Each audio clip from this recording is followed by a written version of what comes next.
I mean, what kind of a guy stalks teenagers? Not teenagers, man. Me! He's after me! Vlad shivered at the thought of being Mr. Otis's next meal. He suddenly understood why Henry had avoided him for several days after he'd drunk Henry's blood. It made his stomach churn with queasiness.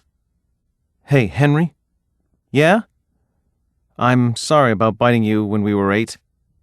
"No problem. Just stay away from the cat, or Mom will throw a fit." 13. Bound by Blood. Nothing could convince Aunt Nellie to let Vlad stay home for the duration of the school year, which just goes to prove that parents and guardians don't care if they're sending you to face bloodthirsty monsters, so long as you get a B in English. Mr. Otis stood in front of the class. His eyes were still red from the touching ceremony the school had given in the gym in honor of Mr. Craig. He hadn't uttered a word or offered so much as a glance at Vlad in the weeks since their conversation on Vlad's porch. When he finally spoke, his voice cracked on the first word.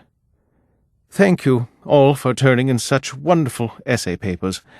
I have graded them, and as today is an early release day in honor of Mr. Craig's passing, you may pick them up on your way out the door.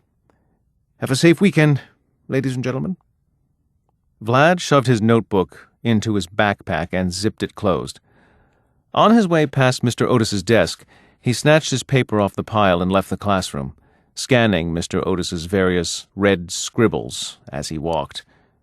He'd gotten an A, which only proved that Vlad was excellent at writing from the point of view of a vampire, and horrible at figuring out just how much it would cost to get from New York to Los Angeles if gasoline cost $2.35 a gallon and the car he was driving got 26 miles to the gallon.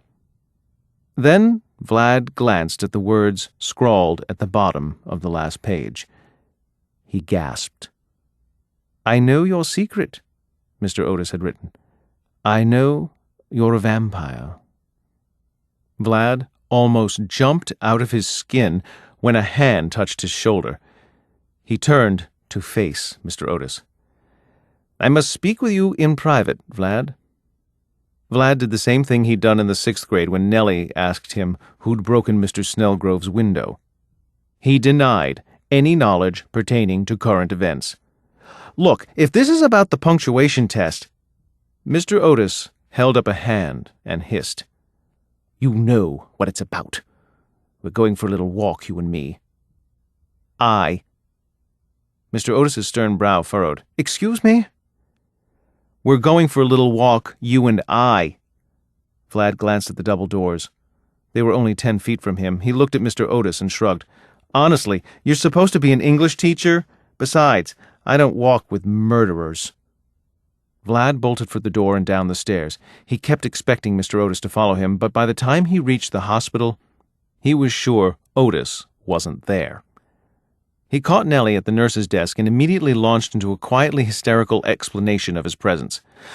"Mr. Otis knows I'm a vampire, and he's a vampire too, and he killed Mom and Dad, not to mention Mr. Craig, so we have to get out of here. Do you think we could fly somewhere? Maybe the Bahamas or Australia? I'm thinking somewhere sunny."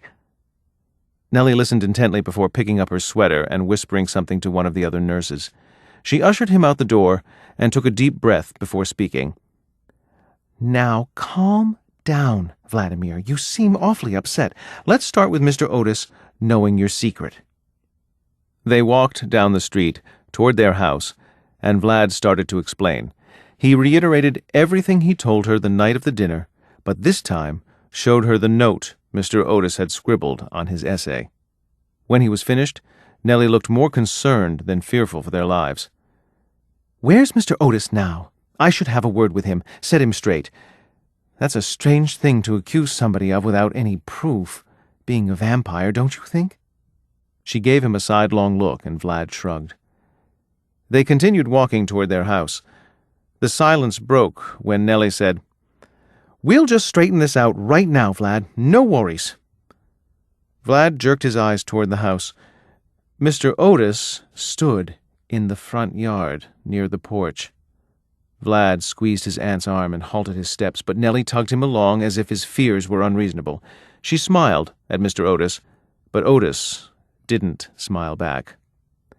"Mr. Otis, may we have a word? It seems Vlad is upset by something you wrote on his paper." Mr. Otis had his eyes locked on Vlad. His skin was pale, his jaw set. His eyes had sunk in some, as if he needed either rest or sustenance, or both. He nodded slowly and gestured to the door, as if by retaining his gentlemanly qualities, his crimes would be ignored. Vlad pulled away from Nellie, remaining with his feet firmly fixed to the sidewalk. Nellie cast him with a sympathetic glance. "Come inside, Vladimir. Let's all talk this out. You'll feel better after we do, I promise." Otis stepped closer, but despite his fears, Vlad didn't back away. "Yes, Vladimir, let's go inside. We wouldn't want your secrets becoming public now, would we?" Vlad didn't say a word. In his mind, the image of those words on his paper, the image of Otis's hat in Mr. Craig's house, the image of his parents' bodies reduced to ashes, flipped over and over like a sick Rolodex of morbid thoughts. Nellie retreated into the house, probably hoping Vlad would give up and follow. He resisted doing just that until Otis walked inside and closed the door. When Vlad entered, he heard Otis's voice in the living room. "No more running. No more giving your ward the opportunity to hear me out. You'll both listen now, and then I can deal with what must be done." Vlad peeked around the corner. Nellie was sitting on the couch, and Otis was pacing in front of her. Vlad's aunt looked spellbound. Otis tilted his head toward a chair. "Sit down, Vladimir." Vlad looked over his shoulder at the door and then at the stairs. He could get out, get help, bring the cops back, and explain that Otis was a madman. But Otis would kill Nellie for sure and divulge to the world that Vlad was a vampire. Loathed the idea of listening to the fiend as Vlad did, he knew when he was trapped. He sat in the chair and watched Otis pace silently for several minutes. "Where's the book?" Mr. Otis was looming over him, and though the room was warm, Vlad swore he could see clouds of breath escaping from his teacher's mouth. Vlad glanced at the leather-bound book which was lying on the coffee table where he'd left it. Otis followed his gaze and in a few steps snapped the book up in his hands. "How much of this have you read?" Vlad shook his head, professing ignorance of the book's contents. "I haven't read a word. It's written in some weird language." He shrugged and offered, "I'm not even sure it is a language." Mr. Otis blinked, and then blinked again. He looked at the book in his hands and back at Vlad. Clutching the book to his chest, he resumed his pacing across the room. "Your father never taught you Elysian code? The vampiric language?" he asked. Vlad pursed his lips stubbornly. "How did you know my father?" Mr. Otis's booming voice reverberated in the room. "Did he teach you the code?" "I have no idea what you're talking about." Vlad looked at Nellie, who shook her head, indicating she was clueless as well. It didn't surprise him that she was. His dad had been pretty secretive about the vampire world, apparently very secretive. He dropped his eyes to the book in Mr. Otis's hands. Mr. Otis loosened his grip on the book. "So you don't know?" He lowered his voice so that Vlad had to strain to hear him. "Did Thomas ever speak of Elysia, the vampire world?" Vlad shot Mr. Otis a glare, and suddenly a wave of hunger washed over him. He could see himself biting into his teacher's neck, popping the skin between his teeth like a berry until the juices flowed down his throat and filled his belly. He wanted to taste Mr. Otis's blood, and he was starting not to care that he'd be injuring another person. He squeezed his eyes shut and then opened them again, once more under control. Mr. Otis might be a monster, but Vlad was nothing like him. "Why are you asking me so many questions? I don't know anything. Just let us go."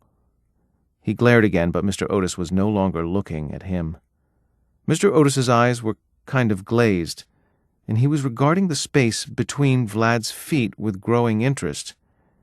"I can see it in your thoughts, like watching a short film. He told you about Elysia, but as bedtime stories, fairy tales. And he told you so little. He left out most of it, even the name, leaving you with false images embedded in your imagination." Otis shook his head, raising his gaze to meet Vlad's. "The journal." Otis stretched his mouth wide, exposing his fangs and eliciting a gasp from Nellie. "Your father was an outlaw, Vlad. He left Elysia for the love of your mother. Revealing vampiric heritage to humans is forbidden, let alone engaging in a romance with one. Those who do are hunted down and their lives are taken for their crimes." Though he fought it, a tear dripped from the corner of Vlad's eye and rolled down his cheek. He didn't want to cry, not here in front of his parents' murderer, not here when he was about to die.